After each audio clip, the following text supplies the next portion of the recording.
Hello students, it's me your Nidhi sir, and today in this 11th class physics I am going to discuss with a very interesting phenomena in physics, and that is called the parallax method. ठीक है, parallax method के बारे में हम discuss करें। तो parallax method क्या होता है कि parallax जो होता है, दिस इज द नेम। ये क्या होता है कि नाम होता है गिवन टू, देखिए जिसका डिफाइन है, parallax is the name given to change in the position of an object with respect to the background when the object is seen from two different positions. देखो, किसी ऑब्जेक्ट को आपने दो different position से view करना है। जैसे आप एक पेन ले लो, ठीक है, और पेन की जो निब होती है उस पे आप कॉन्सेंट्रेट करो। एक बार लेफ्ट आई से उसकी निब को देखो, और दूसरे बार जब आपने लेफ्ट से देखना है तो राइट को क्लोज रखना है, और उसके बाद आपने क्या करना है कि फिर राइट से देखना है और लेफ्ट को क्लोज रखना है। आपको लगेगा कि उसकी पोजीशन में क्या हुई है, शिफ्टिंग हुई है। जरूरी नहीं है कि पेन को ही देखना, आप किसी भी चीज को देखो। आपके कमरे में कोई बल्ब है, आप उसको देखो, एक बार लेफ्ट आई से देखो, एक बार राइट आई से देखो। With respect to your wall, जो आपकी दीवार रहेगी उसके रिस्पेक्ट में आपको उसकी पोजीशन में चेंज आता हुआ दिखेगा। ठीक है, तो ये जो पोजीशन में जो चेंज आता है इसको हम बोलते हैं पैरालैक्स। तो एक बार आप किसी चीज को लेफ्ट आई से देखो, राइट को बंद रखो, फिर आप उसको राइट से देखो, लेफ्ट को बंद रखो। ये जो शिफ्टिंग होती है in the position of the object with respect to the background, that shifting is called the parallax. उसको पैरालैक्स बोलते हैं। The distance between the two positions that the point of observation is called the basis. जो दो position के बीच का जो distance होता है उसको हम क्या बोलते हैं, बेसिस बोलते हैं। इन द फिगर, सपोज करो मैं आपको एक फिगर दिखाता हूं। इस फिगर में क्या है कि we hold a pen in front of us. आपने एक पेन लिया है, ठीक है, आपने पेन रखा है आपके सामने, ये पेन है, ठीक है।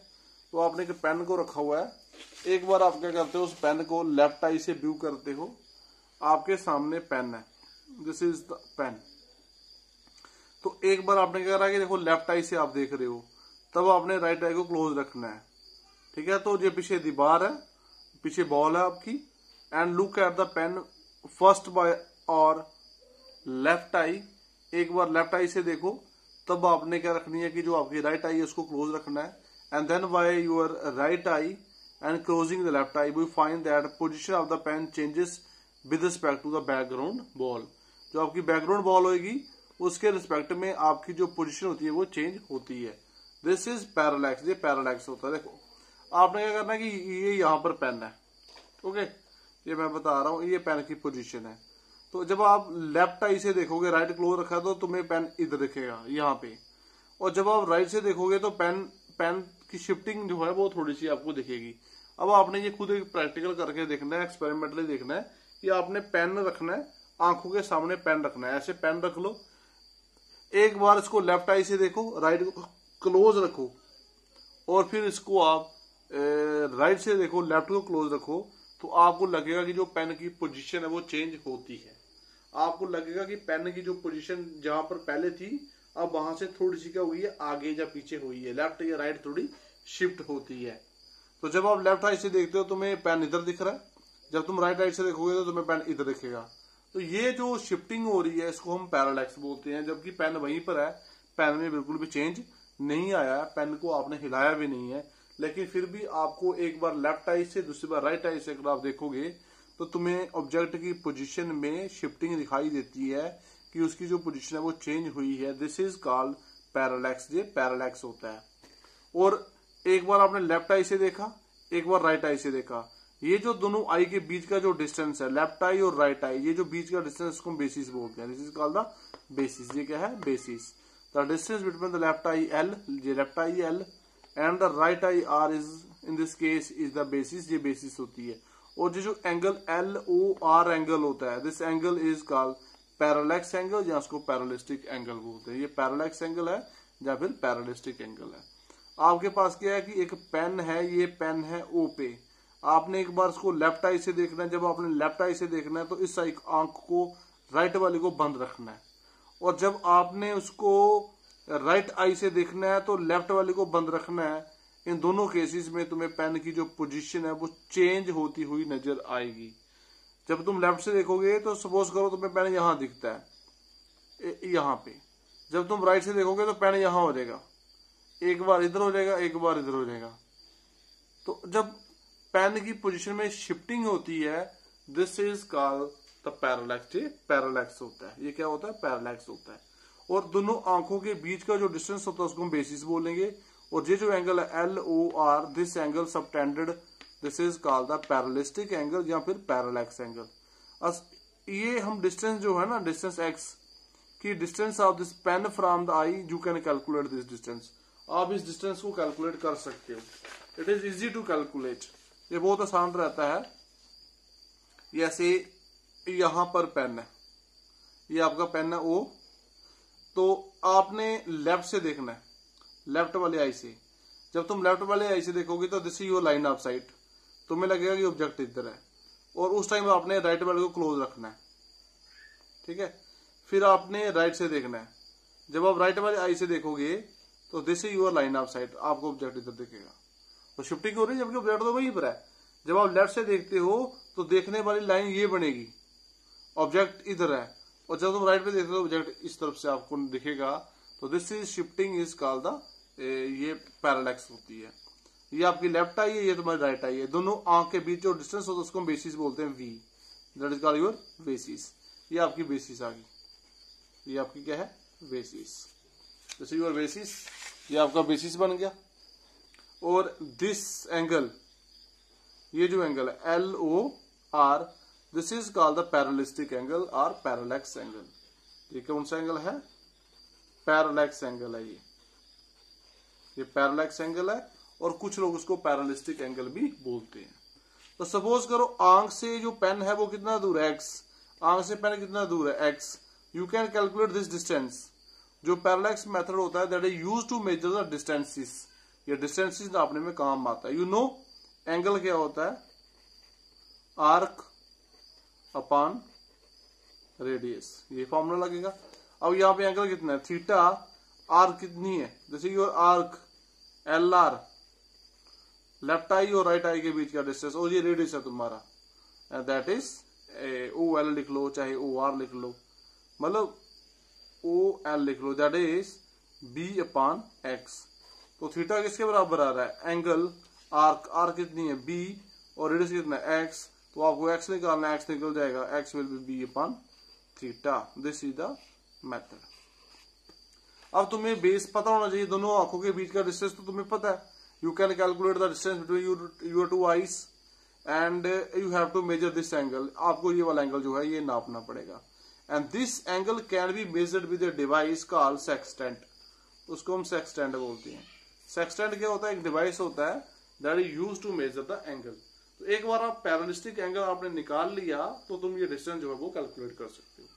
अब परेशानी ये होती है कि अगर आपको कोई स्टार्स के डिस्टेंस निकालने हैं या कोई प्लैनेट के निकालने हैं, विचार जो हमसे बड़े ज्यादा दूर होते हैं, ऐसे केस में जो एंगल होता है वो बड़ा ज्यादा छोटा बन जाता है, क्योंकि आपकी बेस छोटी है।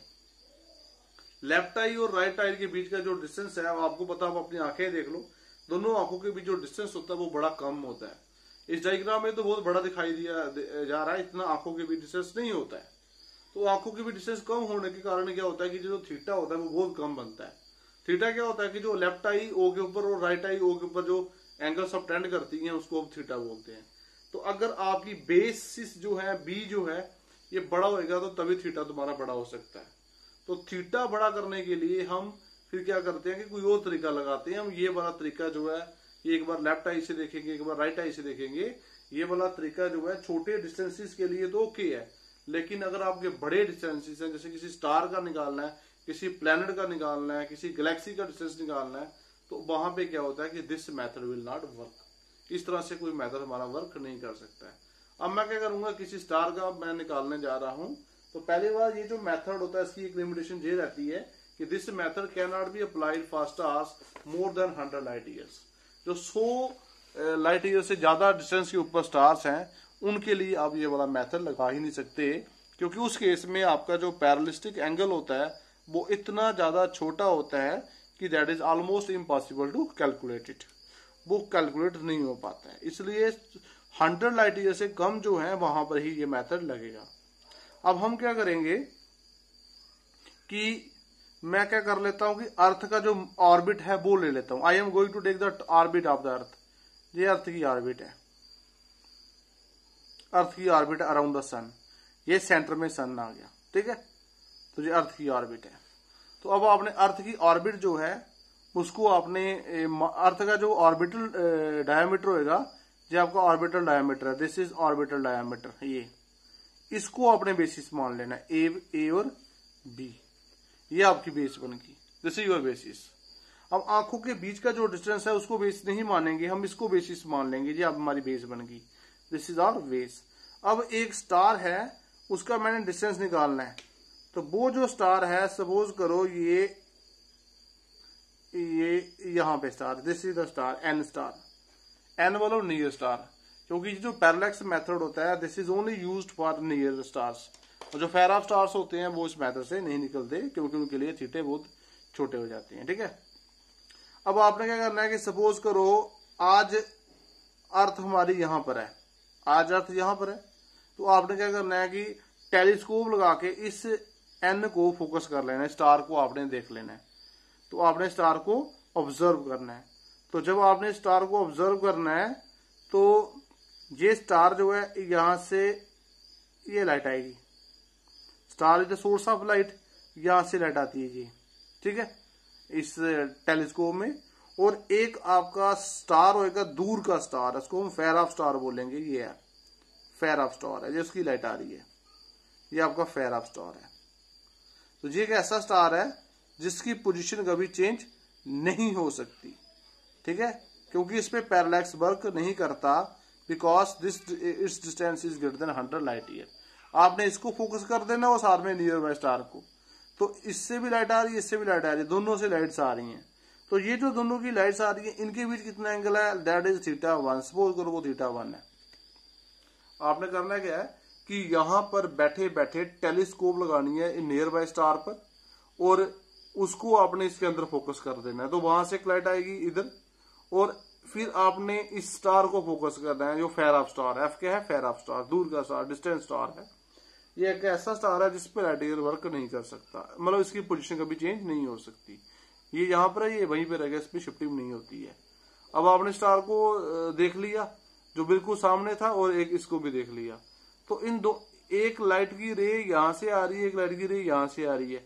अब दोनों के बीच जो एंगल बनेगा उसको मैंने θ1 बोल दिया। ये एंगल जो आपकी टेलीस्कोप होती है वो आसानी से निकाल सकती है कि इस वाले स्टार में स्टार आपने पहले यहां पे लगानी नहीं, फिर आपने घुमा के इसको फोकस करना है इधर। अब इधर कितना मूव करेगा उसके ऊपर जो लगा सेक्सटेंट होता है वो आपको बता देगा कि भाई कितना डिग्री मुड़ा है। तो यहां से ये वाला एंगल पता चल जाएगा। अब अगर ये एंगल θ1 है तो ये एंगल भी क्या θ1, ऑल्टरनेट इंटीरियर एंगल्स। अब आपने आफ्टर 6 मंथ के बाद अर्थ यहां पर आ जाएगी। आपको पता ना पूरा चक्कर लगाने में 1 साल लगता है, 6 मंथ के बाद अर्थ यहां पर आ जाएगी। जब अर्थ यहां पर आएगी, ये आपका जो फेयर ऑफ स्टार है वो तो ऊपर ही रहेगा हमारे, उसकी पोजीशन में चेंज नहीं आता है। आपने उसको फिर यहाँ पे फोकस कर लेना। ये फेयर ऑफ स्टार है आपका, this is the light from the fair of star, ये फेयर ऑफ की स्टार है। और इधर से इसको फोकस करना हमने, ये यहाँ पे फोकस होएगा। ये जो आपका नियर बाय स्टार था, इसको 6 मंथ के बाद हम यहाँ से फोकस करेंगे, ठीक है। ये स्टार जो था जिसको हम लगातार 6 मंथ से क्या कर रहे थे, फोकस कर रहे थे। पहले आज फोकस करा, आफ्टर 6 मंथ हम फिर इसको देखेंगे। तो अब यहां से एक लाइट आ रही है, यहां से लाइट आ रही है, तो ये दोनों का एंगल भी निकल जाएगा, दिस इज θ2। अगर ये एंगल θ2 है तो ऑब्वियस है कि ये भी कितना होगा, θ2। तो ये वाला स्टार जो आपका फेयर ऑफ स्टार है, फेयर ऑफ स्टार है। और जो फेयर ऑफ स्टार होता है उसकी पोजीशन कभी भी चेंज नहीं होती, वो यहाँ पर है, वो वहीं पे रहता है। तो आज अर्थ यहाँ पर है, आपने क्या करना है, इसको फोकस करना है नियर बाय स्टार को, और यहां से फोकस करते हुए आपने इस फेयर ऑफ स्टार पे जाना है। तो आप कितना डिग्री मुड़े, आपकी जो टेलीस्कोप है वो बता देती है। सपोज करो कितना डिग्री मुड़े, θ1। अगर ये एंगल θ1 है तो ये एंगल भी θ1 होगा। आफ्टर 6 मंथ अर्थ यहाँ पर होगी, आपने इसको फोकस कर दिया। जब आपने इसको फोकस करा, ये वही फेयर ऑफ स्टार है, ये तो ऊपर रहेगा, हमारे सर के ऊपर ही रहेगा। तो उसके बाद आपने इसको फोकस करना है, जहां पहले इसको फोकस कर लो, इसको फोकस करो, उसके बाद फेयर ऑफ स्टार को फोकस करो, तो दोबारा आप कितना मूव करते हो, θ2। अगर थीटा 2 मूव करा तो दिस इज योर थीटा 2, ये आपका थीटा 2 आ जाएगा। तो then what is this centre angle, ये जो आपका एंगल है कितना बनेगा, ये पैरेललिस्टिक एंगल जो है ये बनेगा theta is equal theta 1 plus theta 2, ये आपको मिल गया। ठीक है जी, this is your theta 1 and theta 2। अब ये जो डिस्टेंस है डी, ये है डी, आपने ये निकालना, दिस कैन बी कैलकुलेटेड, ये आसानी से निकल सकता है। इसमें वही फॉर्मूला लगेगा कि एंगल क्या होता है, आर्क अपॉन रेडियस, ये फॉर्मूला लगेगा। तो एंगल कितना हो गया, theta and that is arc, arc कौन सी है, this is arc A B upon radius, और रेडियस कितना है तुम्हारा, and that is your radius is D. आपको डी निकालना है तो what will D, that will be A B upon theta. अब ए बी की वैल्यू आपने लिख देनी है, आपको पता ना ए बी कितना है, ए बी देखो एस से बी और ए से एस है, तो आपको पता जो ए से एस होता है एंड जो ए से एस होता है वो होता है एक एस्ट्रोनॉमिकल यूनिट, वो एक एस्ट्रोनॉमिकल यूनिट होता है, क्योंकि अर्थ और सन के बीच जो डिस्टेंस होता है उसको हम एस्ट्रोनॉमिकल यूनिट बोलते हैं, इसको बोलते हैं एस्ट्रोनॉमिकल यूनिट बोलते हैं। तो ये बनेगा this distance, that is distance between the this earth and this near by star, ये बनेगा ए बी। ए बी किसके बराबर होगा, ए से एस और प्लस एस से B upon theta, and theta कितना, थीटा 1 प्लस थीटा 2। देखो ए सी एस मतलब अर्थ, ये अर्थ है और ये क्या है, सन। अर्थ और जो सन के बीच जो डिस्टेंस होता है उसको हम बोलते हैं एक एस्ट्रोनॉमिकल यूनिट 1 ए, जो आपको पता डिफाइन, प्लस एस बी भी क्या है, अर्थ और सन, ये भी कितना हो गया, एक astronomical unit A you, upon कितना हो गया, थीटा 1 प्लस थीटा 2। तो जो डिस्टेंस आएगा वो आएगा 2 astronomical unit upon theta 1 plus theta 2। अब 2 थीटा एस्ट्रोनॉमिकल यूनिट की वैल्यू डाल दो, एक एस्ट्रोनॉमिकल यूनिट होता है 1.5 इंटू 10 की पावर 11 मीटर। ठीक है, ये आ गया 1.5 इंटू 10 की पावर 11 मीटर, ये आ गया, और अपॉन कितना आएगा, थीटा 1 प्लस थीटा 2। तो this formula will work here. अगर तुम्हें थीटा 1 पता है, if you know theta 1 and if you know theta 2, then you can calculate D, तब आप डी को कैलकुलेट कर सकते हो। तो जो distance between the earth and the nearby planet है, that will be calculated by this method, इस मेथड से कैलकुलेट हो जाएगा। मैं आपको फिर बता देता हूं, इस मेथड में लिमिटेशन ये रहता है कि ये मेथड ऐसे स्टार्स जिनका डिस्टेंस 100 लाइट ईयर से ज्यादा है, वो वाले स्टार जो होते हैं वो इस तरीके से कैलकुलेट, उनका डिस्टेंस इस तरीके से कैलकुलेट नहीं होता, उनके लिए वो बाकी मेथड हमारे पास रहते हैं। कोई लेजर मेथड होता है, वो वाले मेथड जो होते हैं वो हम इको मेथड वहां पे हम लगा सकते हैं, लेजर मेथड, सोनार मेथड होते हैं हमारे पास, वो वाले मेथड्स हम वहां पे लगाएंगे। ठीक है, तो आज के लिए हमारे पास इतना ही है, तो कल हम करेंगे डिस्कस आपके कुछ इको मेथड्स। ठीक है, ओके।